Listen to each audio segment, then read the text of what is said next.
আসসালামু আলাইকুম।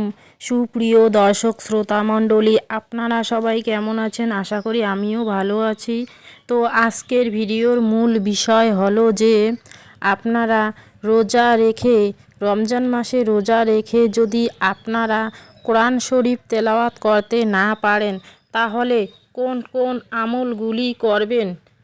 তো নিম্নে আলোচনা করলাম এই আমলগুলি আপনারা সারাদিনে করবেন।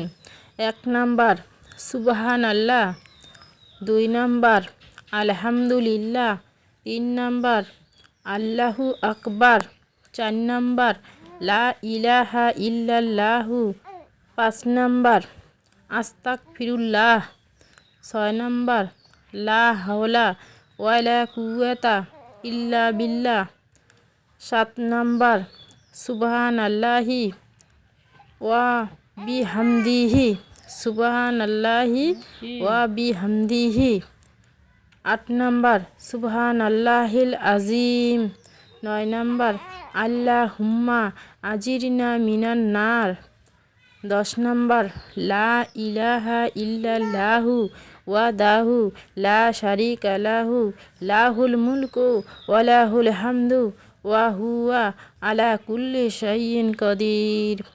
11 নাম্বার লা ইলাহা ইল্লা আনতা সুবহানাকা ইন্নী কুনতু মিনাজ জালিমিন। এই ভিডিওটি খুব গুরুত্বপূর্ণ, সবাইকে শেয়ার করে দিবেন। আর এই 11টি দোয়া আপনারা সারাদিনে বেশি বেশি করে পাঠ করবেন। আর ইনশাআল্লাহ 5 ওয়াক্ত নামাজ পড়ার চেষ্টা করবেন। ভিডিওটি ভালো লাগলে লাইক, কমেন্ট ও শেয়ার করবেন।